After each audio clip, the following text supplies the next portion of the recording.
우리 14장 13절 14절 말씀으로 여호와께서 행하시는 구원을 보라 하는 제목으로 은혜를 나누겠습니다.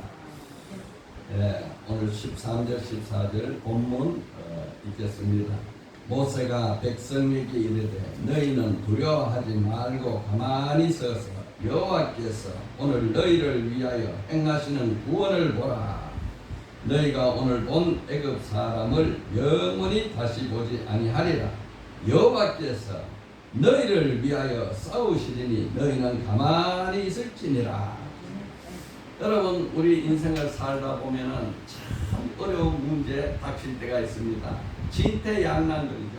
앞으로 갈 수도 없고 뒤로 물러설 수도 없고 양쪽에 다 어려움이 있겠죠. 꼼짝달싹 못해. 땅으로 내려갈 수도 없고 하늘로 올라갈 수도 없고 앞으로 뒤로 꼼짝 못할 이런 문제를 만날 때가 있습니다. 그때 우리가 어떤 자세를 취하고 어떻게 대처하느냐가 우리 인생의 문제를 해결하는 지혜인 것입니다. 그때 좌절하고 멸망하고 인간의 방법을 찾으면 멸망당하는 것이요. 그때 여호와 하나님을 만날 때다 믿고 하나님을 찾으면 하나님이 영광을 얻을 것입니다. 여러분, 우리 인생이 진퇴양난 꼼짝 못할 어려운 문제를 당했을 때 그때가 어느 때냐? 하나님이 영광을 받으셔요. 하나님이 영광을 얻을 때가 왔다.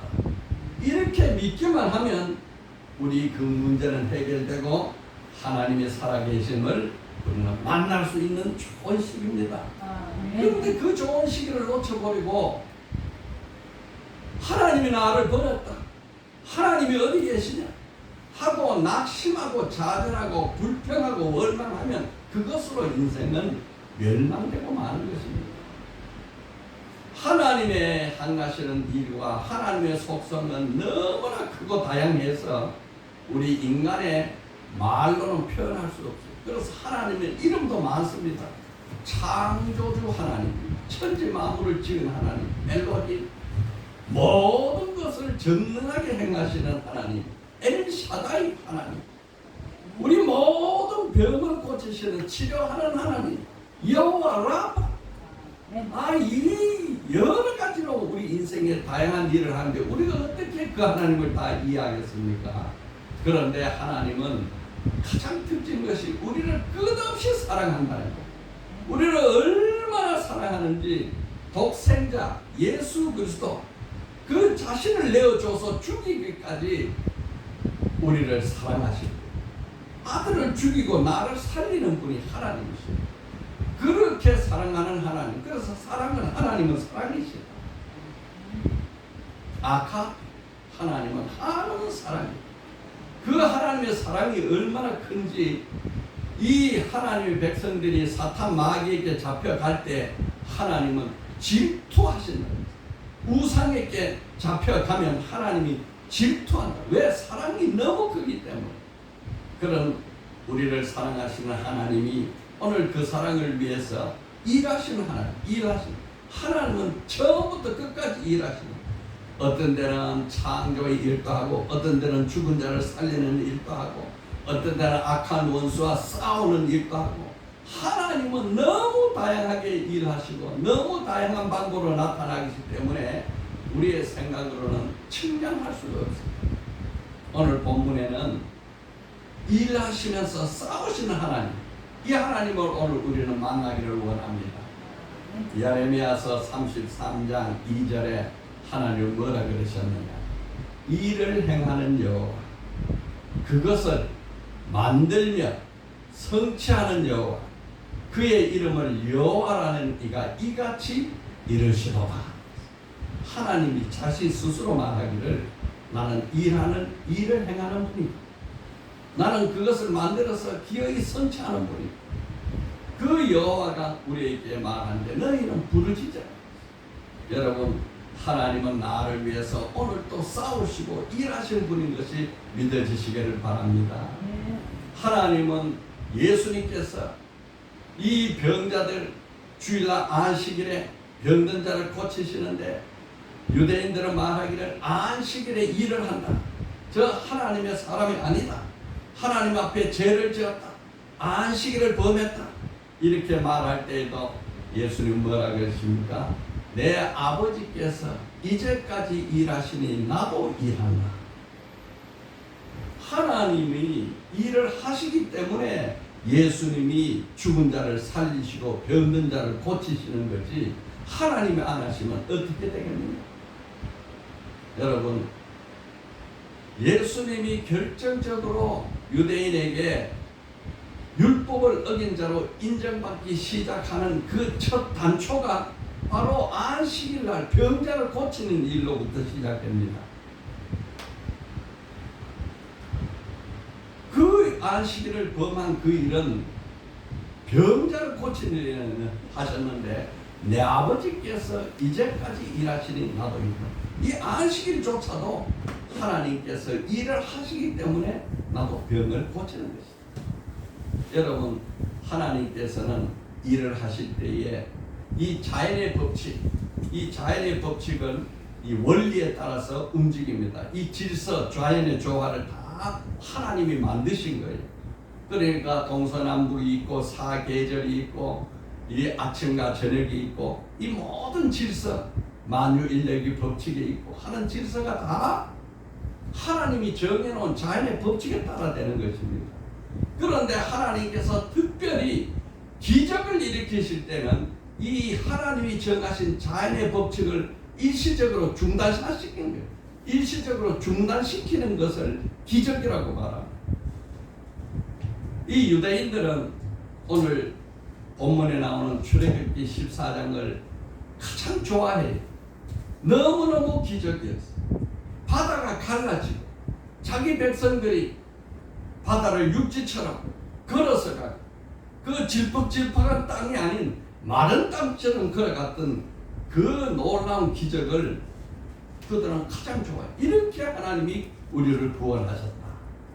그래서 유대인들은 생각하기를 다시 메시아가 오신다면은 이렇게 기적으로 우리를 구원하신 메시아가 오실 것이다.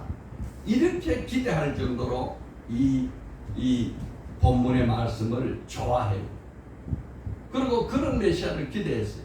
그런데 실상 오신 메시아는 그런 바다를 가르는 기적을 행하시 아니하시고 자기 몸을 내어주어서 죽음 앞에 자기를 던지시는 그런 하나님으로 메시아가 오신 것입니다. 그 오해를 하죠. 몰랐죠. 오늘 말씀은 여호와가 행하시는 구원을 보라. 오늘 우리가 어려운 문제를 닥쳐서 이제는 꼼짝할 수 없다, 앞으로도 갈 수 없고 뒤로 물러설 수도 없다고 생각하신다면 이제야말로 하나님이 일하실 때가 왔다, 여호와의 영광을 볼 때가 왔다, 이렇게 기대하는 마음이 있기를 바랍니다. 그러겠어요. 우리는 그런 하나님이 일하심을 기대하면서 첫째, 오늘 본문에 우리 보고 말씀하신 것이 무엇이냐? 첫째 뭐라 그랬어요? 두려워하지 말라. 시작. 두려워하지 말라. 시작. 두려워하지 말라. 여러분, 이게 중요합니다. 하나님이 일하실 그 시점이 오면 우리 인생은 너무 답답하고 너무 꼼짝달싹할 수 없고 도저히 방법도 길도 보이지 아니하기 때문에 낙심하고 좌절하고 두려워하고 포기할 때가 있습니다. 그것이 평범한 인생들의 삶입니다. 그런데 하나님께서는 그때 너는 두려워하지 말라. 두려워하지 말라. 여러분, 하나님이 계신 것을 믿는 것과 안 믿는 것은 바로 이때 나타납니다. 이 어려운 문제 앞에서 우리가 두려워하고 낙심하고 좌절하면 하나님이 인정하지 않는 거지. 내 상식, 내 지식, 내 생각만 의지하고 믿는 거지. 그런데 하나님을 믿는 자들은 이런 어려운 문제 속에서 두려워하지 말아야 할 것은 하나님이 영광을 일으킬 시가 됐다, 하나님이 영광을 얻을 때가 됐다, 하나님이 일을 하실 때가 됐다, 이렇게 믿어져야 두려움이 없어지는 것입니다. 유대인들이 430년 동안 이스라엘 백성들이 애굽에서 종살이를 하다가 하나님께서 큰 구원을 베풀어서 유월절 밤에 문설주에다가 양의 피를 바르라. 그러고 너희가 허리에 띠를 띠고 그 양고기를 구워 먹어라.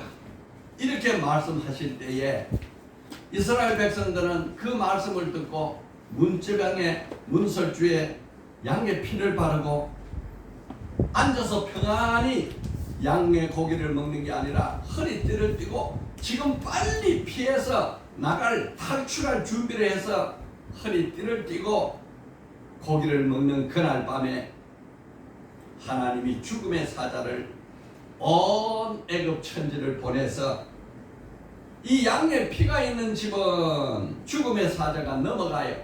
그 패스오버, 이걸 유월이라고 해요. 유월 지나가니까 양의 피가 있는 집은 다 지나가고 양의 피가 없는 집에는 죽음의 사자가 들어가 가지고 하나같이 동물에서부터 사람에 이르기까지, 왕에서부터 노인에 이르기, 이 하인에 이르기까지 다 장자들이 다 죽는 그 밤이 있었습니다. 처음 태어난 것은 다 죽었어.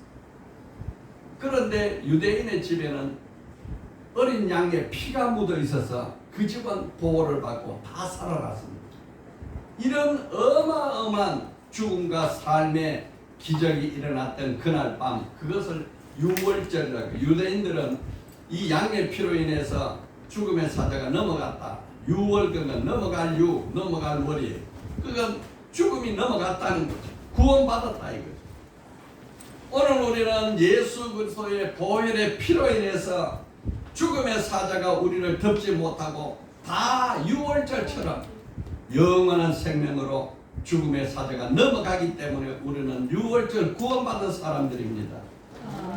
이런 큰 기적을 받았을 때에 바로왕이 두 손을 들었어요. 이제는 내가 항복이다. 정말 여호와가 살아계시는구나. 여호와가 정말 하나님이시다. 바로라는 뜻이 파라오, 신이라는 소리예요. 신이. 내가 신인데 내 신은 나는 죽은 신이고 진짜 여호와는 살아있는 신이다 하고 두 손 들고 온 백성들을 구원을 풀어주니까 그날 밤 새벽에 일어나서 240만 명이나 되는 놀라운 많은 백성들, 노예 생활만 하다가 가진 것 없지요. 그런데 그 백성들이 남녀노소 어린아이 병든 자 뭐 할 것 없이 전부 찬송을 부르면서 즐거워하면서 이제 애굽에서 자유를 받고 갔다. 자유를 받고 이제는 이 하나님이 약속한 아브라함 때부터 약속했던 가나안 땅으로 간다 하고 이제 즐겁게 기쁨으로 이렇게 가는데 그것이 얼마 못 돼 가지고 가는 길 바로 앞에 홍해바다가 갈려 있었어요. 홍해바다가 하나님이 길을 인도하신 거죠. 하나님이 그 홍해 길을 인도하신 거예요. 홍해바다로 가니까 더 이상 갈 길이 없어. 앞에는 바다야. 지나온 뒤는 지금 있는 곳은 말로 다 할 수 없는 황량한 광야야. 바람밖에 부는 게 없어요. 모래만 있는 것밖에 없어요. 그런데 멀리 보니까 참 멀리서 바로왕이 마음을 바꿔가지고 내가 어떻게 하룻밤 사이에 이 많은 노예들을 다 풀어줄 수 있느냐. 다시 잡아와야겠다. 저들이 가는 길을 보니까 광야에 갇혔다.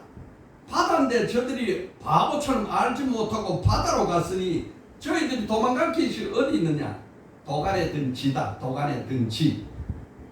바다에 빠져 죽을 거냐? 아니면 강야로 물러날 거냐? 내가 다시 잡아와야겠다. 이렇게 해서 바로가 600명의 기마병을 이끌고 많은 대군을 이끌고 240만이 되는 이스라엘 백성들을 다시 잡아서 데려오기 위해서 쏜살같이 뒤를 따라오는 겁니다. 아, 이스라엘 백성들이 그것을 보니까 저들이 그렇게 태풍 모도같이 밀려오는데 이제는 우리는 죽었구나. 바다로 떨어져 죽을 것이냐, 저 사람에게 잡혀 죽을 것이냐. 너무너무 두려워서 떨고 있었습니다. 그러니까 그들이 원망하고 두려워하는 거예요. 10절에 보니까 바로가 가까이 올 때에 이스라엘 자손이 너를 들어 본즉 애굽 사람들이 자기 뒤를 따라 이른지라 애굽 사람들이 심히 두려워하여 여호와께 부르짖고 심히 두려워. 하나님이 이제 죽었습니다. 하나님이 이제 낙심입니다. 하나님이 이제 좌절입니다. 이제는 우리는 갈 길도 없습니다. 이렇게 두려워하고 떨고 있어요. 하나같이 떨고 있어요. 그런 두려움이 마음에 들자마자 이제는 죽었다 하는 부정적 생각이 나오면서 이 광야에서 우리가 죽는 것이 너무 억울하지 않느냐. 차라리 애굽의 노예로 사는 것이 낫지 광야에 죽는 게 낫느냐. 온갖 생각이 들어와서 온 백성들의 마음속에 죽음의 공포, 부정적인 생각, 하나님들에 대한 원망, 모세에 대한 원망이 수없시간에 싹 꺼져나가는 거예요. 야, 이게 원수 마귀가 우리 인생들을 급석하고 응습하는 그 모습입니다. 11절에 그들이 또 모세에게 이르되 애굽에 매장지가 없어서 당신이 우리를 이끌어내어 이 강에서 죽게 하느냐? 어찌하여 당신이 우리를 애굽에서 이끌어내어 우리에게 이같이 하느냐? 그냥 애굽에서 노예로 살면 자자손손 우리가 생명을 부지하고 살 텐데 이 광야에서 바다에 죽으란 말이냐? 저 포로로 잡혀가지고 아주 저들의 칼에 잡혀 죽으란 말이냐? 원망이 온 삽시간에 퍼졌습니다. 그러면서 하는 소리가 12절에 우리가 애굽에서 당신에게 이런 말이 이것이 아니냐? 이르기를 우리를 내버려 두라. 우리가 애굽 사람을 섬길 것이라 하지 아니하였더냐? 애굽 사람을 섬기는 것이 광야에 죽는 것보다 낫지 않느냐? 이렇게 온 백성이 하나같이 원망하고 두려워하고 불평. 이게 인생의 모습입니다. 여러분, 우리가 어려움에 처할 때 어떤 자세를 취하느냐? 이제는 죽었다. 이제는 더 이상 길이 없다. 이제는 더 이상 방법이 없다. 그렇게 낙심하고 좌절하고 완전히 인생을 포기할 그때 하나님이 영광을 받을 때가 왔구나. 이렇게 우리의 마음이 하나님께로 올라가면 놀라운 반전이 일어나고 큰 구원의 역사가 일어나는 것입니다. 두려워 말라. 두려워 말라. 그런데 하나님께서 놀라운 일을 행하시는 거예요. 하나님께서 이 광야길을 홍해바다까지 이끌어 온 것이 하나님이었는데 그 홍해바다를 이끌어 올 때 하나님께서 하나님의 사자가 앞을 이끌어줘서 이곳에 왔는데 그때 하나님의 사자와 이끌던 그 구름 기둥이 앞으로 안 가고 뒤로 돌아가 가지고 하나님께서 이스라엘 애굽 사람들의 군대가 오지 못하도록 길을 막아버린 거예요. 이게 기가 막힌 일이죠. 이게 얼마나 놀라운 일입니까? 야, 19절 우리 읽어봅시다. 19절 아까 읽었죠. 우리 읽어봅시다. 시작. 애굽 진 앞에 가던 하나님의 사자가 그들의 뒤로 옮겨 가매 구름 기둥도 그 앞에서 뒤로 옮겨 애굽 진과 이스라엘 진 사이에 이르러 서니 저쪽에는 구름과 흑암이 있고 이쪽에는 밤이 밝음으로 밤새도록 저쪽과 이쪽이 가까이 오지 못하더라. 하나님이 사자들이 구름기둥과 불기둥으로 역사하시는 그 사자를 우리 인생은 보지 못하니까 그렇게 두려워하는 거예요. 그렇게 두려워 떠는데 실상은 보니까 하나님이 사자가 이끌어오던 구름기둥이 애굽 사람들 군대기를 탁 막으니까 그들을 애굽 사람들에는 흑암이 덮어버려서 더 이상 진전을 못하고 밤새도록 그 자리에서 머물러서 그들은 고통을 당하고 이스라엘 백성들에게는 대낮같이 밝은 불기둥으로 그 밤을 세워서 홍해를 거낼 수 있게 된 거죠. 야, 이거 어떻게 모세는 이렇게 담대하게 하나님 앞에서 이스라엘 백성들에게 두려워하지 말라, 하나님이 행하시는 구원을 보라, 이렇게 말할 수 있었을까요? 하나님이 그렇게 모세에게 알려줬어요. 하나님 14장 1절에서 4절을 읽어야 이 내용을 알 수 있습니다. 우리 한번 읽어봅시다. 여호와께서 모세에게 말씀하여 이르시되 이스라엘 자손에게 명하여 돌이켜 바다와 믹돌 사이 비하 히롯 앞 곧 바알스본 맞은편 바닷가에 장막을 치게 하라. 바로가 이스라엘 자손에게 대하여 말하기를 그들이 그 땅에서 멀리 떠나 광야에 갇힌 바 되었다 하리라. 내가 바로의 마음을 완악하게 한즉 바로가 그들의 뒤를 따르려니 내가 그와 그의 온 군대로 말미암아 영광을 얻어 애굽 사람들이 나를 여호와인 줄 알게 하리라 하시매 무리가 그대로 행하리라. 모세는 하나님의 말씀을 듣고 말씀대로 거기까지 온 거예요. 그러니까 하나님이 광야를 지나서 바닷가에 이르게 한 것이 하나님이시다. 그러니 하나님이 또 다른 방법이 있을 것이다. 두려워 말고 어떻게 하나님이 다른 방법을 행하시는지 우리가 기다려보자. 하나님이 우리를 위해 싸우실 것이다. 모세는 믿음을 가지고 있어요. 왜? 말씀을 다 알고 있었으니. 이것을 모르는 백성들은 두려워하고 낙심하고 좌절을 했어요.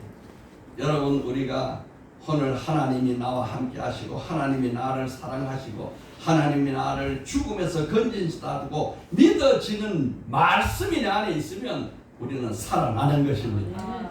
예, 그렇습니다. 홍성춘이라는 사람이 있는데 이 홍성춘이라는 사람이 이런 책을 썼어요. 기름때 묻은 원숭이의 미국 이민 이야기. 미국에서 이 사람들이 수십 년간 이민 생활을 하면서 자기가 겪었던 일을 간증집으로 낸 책입니다. 기름때 묻은 원숭이. 이거는 자기 자신을 말해요. 이 사람은 현대 자동차의 정비공으로 일을 했습니다. 정비사. 그러니까 온몸에 기름복을 입고 기름때를 묻고 일을 했어요. 그래서 이 사람이 아주 거기서 급속 승진을 했습니다. 그래서 살기가 상당히 좋아졌는데 그때 이 사람이 2남 3녀 5 자녀가 있었어요. 그 자녀들을 좋은 교육을 시켜야겠다 하고 미국으로 이민을 갔습니다. 미국으로 이민을 갔는데 이 사람이 미국 이민에 갔는데 아들들 보고 자녀 교육을 이렇게 시켰어요. 야, 얘들아, 우리가 미국에서 이민 와서 사는데 저 백인 놈들이 우리를 무시하면 절대로 지지 말고 싸워라. 주눅 들고 지면 안 된다. 이렇게 자녀들을 가르쳤어요. 그렇게 가정교육을 받은 큰아들이 중학교 2학년 때 학교 가니까 왕따를 시킨 거예요. 다른 나라는 백인들이 많고 자기는 황인종이고 영어도 잘 못하고 친구는 자꾸 우리를 무시하고 왕따를 하니까 어느 휴일을 택해가지고 자기 미국 친구 또 자기 마음에 맞는 친구들을 동원해가지고 학교를 그냥 난장판을 만들어서 온 학교를 기물을 완전히 파손시켜버렸어요. 그것이 발각이 돼가지고 이 큰아들 송시영이가 미국 교도소로 가게 됐습니다. 이것이 신문에 크게 났어요. 지하방 신문에 크게 나서 이 한인 사회에서 저놈들 때문에 우리가 욕을 먹고 산다. 저런 나쁜 놈들 때문에 한인 이 이민 사회가 다 욕을 먹고 고생을 한다. 이 사람들이 교회에 나가다가 교회에서 성도들이 이 소식이 신문에 퍼지니까 손가락질을 도저히 교회도 못 나가서 교회도 중단을 하고 그렇게 어려운 세월을 보냈습니다. 그런데 그때 교장 선생님이 이렇게 학교 기물을 파괴하는 이런 학생은 지금까지 본 적이 없고 어느 학교도 전학을 받아주지 않을 것이다 하고 학교에서 퇴학을 시켜버렸어요. 그런데 이 아버지가 자녀를 미국의 교육을 좋은 교육을 시키려고 왔다가 미국 교도소에 들어가야 할 이 어려운 문제를 놓고 이제는 망했다. 내 교육의 목표도 우리 자녀 교육도 이제는 다 끝났다. 이래가지고 완전히 포기를 해버렸으면 그것으로 끝났을 텐데 그때 그는 그런 생각을 하지 않고 어떤 생각을 했느냐. 아들의 죄는 바로 나의 죄다. 그러니까 내가 매주 우리 온 가족이 학교에 나가서 기물 파손한 것은 고치는 건 말할 것도 없고 학교를 깨끗이 청소하는 일을 하겠다 하고 매주 토요일 일요일을 택해가지고 자기 부부 또 내 아들 자녀 딸 합계해가서 매주 청소를 하고 깨끗이 한 거예요. 이것을 하루 이틀 한 게 아니고 1년 2년 한 게 아니고 계속 하니까 이게 소문이 났어요. 그래서 AP통신 기자가 가족의 명예와 아들을 위하여 부모는 모른 채 하지 않았다 하는 제목 기사를 탁 내가지고 아까 이 신문의 기사 이거죠. 이 바로 이겁니다. 가족의 명예를 위해서 아들의 죄를 아버지는 모른 채 하지 않았다 하면서 아들이 지은 죄는 내가 지은 죄와 마찬가지다. 우리가 그렇죠. 내가 죄를 지었는데 하나님이 이 죄를 내게 묻지 아니하고 독생자 예수 그리스도에게 그 죄를 뒤집어 씌워서 예수를 죽였단 말이에요. 바로 아버지 마음이 그 마음이에요. 아들의 죄가 아들이 지은 죄는 내가 지은 죄다. 내 아들이 저지른 것은 내가 모든 것을 변상한 것은 말할 것도 없고 그보다 몇 갑절의 일로 내 일을 갚아야겠다 하고 어떤 일도 마다하지 않겠다 하고 자원해서 일을 했는데 이 AP통신 기자의 기사가 미국 전역으로 신문 보도가 다 알려져 버렸어요. 그랬더니 수십 통의 성금이 오고 편지가 오고 미국에서 야 한국의 가족개혁이 대단하다. 미국인 부모도 본받아야 한다. 미국 교육도 유교적 이 가족 관계에 이루어지는 독특한 교육 철학을 배워야 한다. 이런 논평이 일어나고 성금이 들어오고 아주 유명한 가정이 됐어요.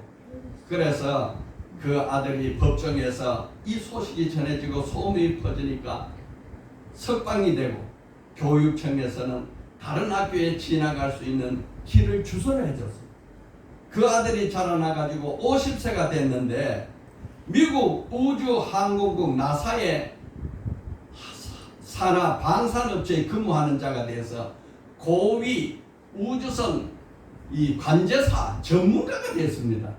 그래서 이 사람이 지난번에 이 인공위성이 미국으로 이 우주로 날아가면은 거기서 막 기뻐하고 즐거워하고 하지 않습니까?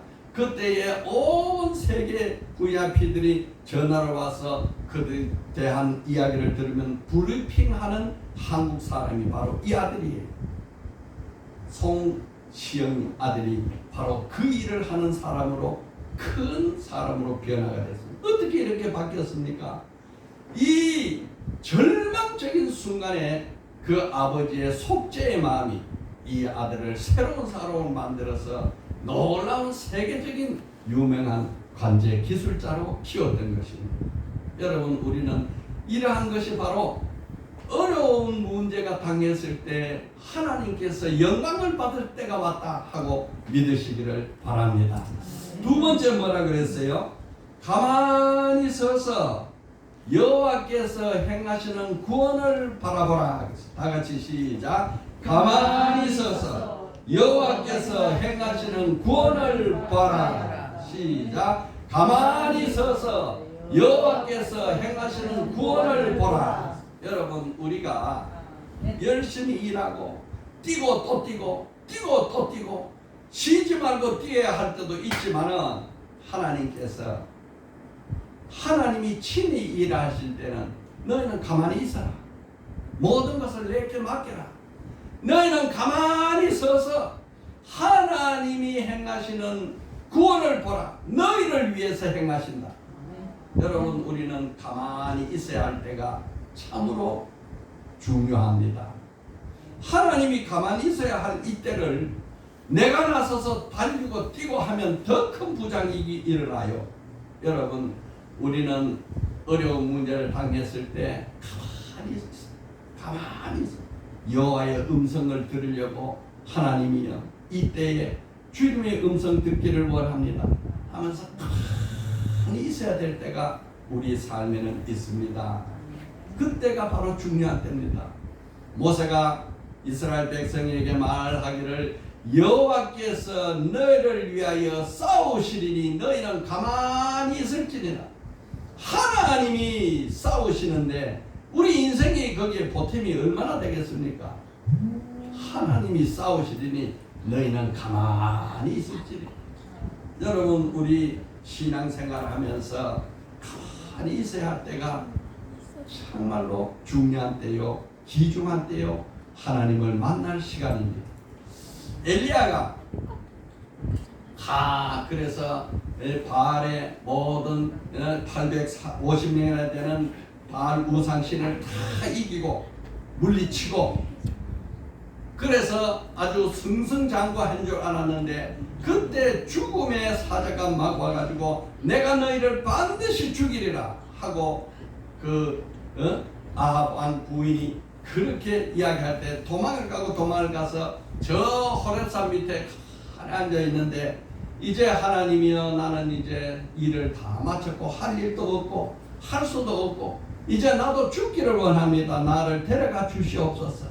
그렇게 하나님 앞에 죽음을 청할 때에 하나님께서 엘리야에게 너 어떻게 그렇게 했느냐? 열왕기상 11장 12절 19장 11절 12절 우리 읽어봅시다. 여호와께서 이르시되 너는 가서 여호와 앞에 산에 서라 하시더니 여호와께서 지나가시는데 여호와 앞에 크고 강한 바람이 산을 가르고 바위를 부수나 바람 가운데에 여호와께서 계시지 아니하시며 바람 후에 지진이 있으나 지진 가운데도 여호와께서 계시지 아니하며 또 지진 후에 불이 있으나 불 가운데도 여호와께서 계시지 아니하더니 불 후에 세미한 소리가 있는지라. 세미한 소리. 여러분 하나님은 강한 태풍 바람 속에도 안 계시고 그 지진 땅이 움직이는 지진 속에도 안 계시고 땅 속에서 일어난 불 가운데서도 하나님은 안 계시고 하나님 계시는 미세한 소리로 계시는 하나님입니다. 여러분 우리는 너무 급해서 하나님 소리 못 듣지요. 하나님의 소리를 듣기 원하면 가만히 서서 주님 앞에서 하나님 이 일을 내게 붙이셨으니 이 일을 통해서 하나님이 하시고자 하는 뜻이 무엇입니까? 말씀해 주시옵소서. 하나님이 나를 구원하시기 위해서 싸우실 때 우리는 가만히 서서 하나님의 음성을 듣는 지혜가 있기를 예수님으로 축복합니다. 예수님께서 이 말씀을 다 요약해서 한마디로 말씀하셨는데 뭐라 했느냐? 수고하고 무거운 짐진 자들아 다 내게로 오라. 내가 너희를 쉬게 하리라. 여러분 우리가 얼마나 많은 짐을 가지고 있습니까? 얼마나 많은 수고가 있습니까? 어떻게 살아야 할지, 어떻게 이 어려움을 이겨야 할지, 어떻게 이 병을 고쳐야 할지, 이 난국을 어떻게 해야 할지 많은 짐들이 있을지라도 주님 앞에 이것을 다 맡겨라. 그러면 내가 너희를 쉬게 하리라. 여러분 우리가 왜 수고하고 고통당하고 어려합니까? 내가 주님 앞에 맡기지 아니했어. 전능하신 하나님 앞에 안 맡기니까. 하나님은 맡아주려고 두 손 벌리고 기다리고 있는데 이걸 어떻게 내가 하나님 맡깁니까? 이건 내 문제잖아요. 내가 해야 될 텐데요. 하나님 내가 이걸 어떻게 맡깁니까? 하나님 맡긴다고 해주시겠습니까? 이렇게 해서 그걸 맡기지 아니하니까 우리에게는 힘이 없습니다. 여러분 우리는요 하나님 앞에 두 손 들고 하나님 나는 할 수 없습니다. 나는 죄인입니다. 나는 아무것도 아닙니다. 나는 할 수 있는 것이 아무것도 없습니다. 나의 모든 문제, 질병 문제, 가난 문제, 학업의 문제, 이 모든 문제를 다 주님 앞에 맡기를 원합니다. 하고 두 손 들고 주님 앞에 내어놓고 그것을 온전히 맡기기만 하면 내 마음속에 평강이 오고 하나님이 그것을 맡아주시는 놀라운 아버지가 바로 내 곁에 계신다는 것 믿으시기를 바랍니다. 육신의 생각은 사망이요 영의 생각은 생명이야 평안이다. 우리가 내가 무엇을 해야겠다, 내가 이 문제를 해결해야겠다 하면 할수록 우리 마음속에는 불안이 오고 염려가 오고 근심이 오고 낙심이 옵니다. 이 염려, 불안, 근심, 낙심, 두려움이 다 누구로부터 오느냐? 악한 원수 마귀로부터 오는 거예요. 이 육신의 생각이 사망이라 하는 것은 육신의 생각을 하면 할수록 하나님과 멀어진다 이 소리입니다. 하나님과 멀어지기 때문에 원수 마귀가 나를 자꾸 덮쳐서 불안하고 두려워하고 염려하고 근심하고 낙심하고 좌절해서, 그래서 육신의 생각은 사망이에요. 내 모든 문제를 주님께 맡겨드립니다. 주님 이것을 맡아서 주님이 살리든 죽이든 뜻대로 하시옵소서. 주님이 맡겨드리면 주님께서 알았다 하고 그 모든 문제를 다 맡아서 내게는 평안과 생명을 주는 거예요. 이거 평안과 생명이라는 말은 하나님과 가까워졌다 이 말이에요. 하나님과 하나가 되었다 이 말입니다. 여러분, 하나님이 이 기적을 베푸는 홍해 바다를 가르는 그날 그때 이스라엘 백성들은 너무 놀랍고 두렵고 떨려서 두려워 말고 가만히 서서 여호와가 행하시는 구원을 보라, 너희를 위해서 행하신다 이렇게 말씀하고 있는데, 바로 그와 똑같이 우리 주님께서 온 인류를 구원할 그날 그 밤에 너무너무 두렵고 떨려 사랑하는 제자들을 다 도망가 버렸어요. 빌라도 법정에서 도망가 버렸어요. 누구 하나 남지 못하고 다 한결같이 도망을 가는 바로 그때 예수님께서 두려워 말고 내가 세상을 이겼으니 두려워 말라. 제일 부탁하고 또 부탁한 것이 두려워 말고 내게 맡겨. 내가 이겼네. 예수님이 십자가에서 돌아가셨어요. 모든 세상 사람들은 다 예수님이 죽은 것으로 끝난 줄 알았는데 3일 만에 부활하셔서 죽음의 권세가 무효가 되고 우리에게는 영원한 생명을 주는 놀라운 영광을 하나님께 드러내 보였습니다. 여러분, 예수님이 십자가 앞에서 우리는 도망을 해야 될까요? 더 가까이 나가야 될까요? 육신의 생각은 사망이요 영의 생각은 생명과 평안이라. 하나님께서 우리와 함께 하셔서 여기까지 오게 하신 분이 하나님이시죠. 앞으로 가게 할 분도 하나님이시죠. 우리 모든 문제를 하나님께 맡기기만 하면 하나님이 나를 위해서 싸우시는 하나님이다.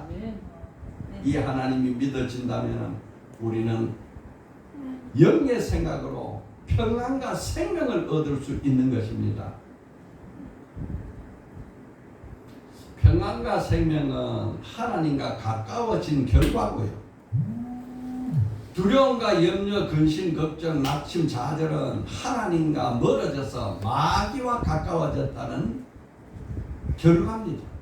그래서 육신의 생각은 사망이요 영의 생각은 생명과 평안이라. 여러분, 우리나라가 앞으로 큰 하나님의 쓰임받는 나라가 될 줄로 저는 기대하고 믿습니다. 최근에 있었던 일인데요. 이 남쪽 남태평양에 이 팔라오 이 군도가 있는데 이 몇 년 전만 해도 이곳에 섬이었는데 이 지구가 점점 더 뜨거워져 가지고 섬이 자꾸 잠겨 가지고 이제 물에 잠길 때가 됐습니다. 그래서 여기 있는 투발루 섬의 외무부 장관이 바로 자기가 섰던 이 자리가 바로 육지였는데 땅이었는데 마른 땅이었는데 그곳에 물이 잠겼던 것을 보여주기 위해서 이 물 속에서 이 자연을 보호하고 이 해수가 올라가는 것을 방지하기 위해서 이 자연을 지켜야 한다 하는 것을 호소하는 이런 이 성명을 하는 연설문이 바로 이렇게 퍼졌습니다. 그런데 이 팔라우라는 섬에 대통령이 수란게 힙스라는 대통령이 있는데, 이 태평양의 섬에 이 팔라우 섬의 인구가 18,000명이 1,800만 명이 돼요. 그리고 꽤 큰 나라죠. 1,800명이 되는 큰 나라인데, 이 지역에 중국이 돈을 주고 이 섬들을 하나하나 매수하기 시작하는 거예요. 그러면서 이 중국이 매수를 당하면은 중국이 압력을 가해가지고 아주 괴롭히는 이런 일이 자꾸 비일비재하게 일어납니다.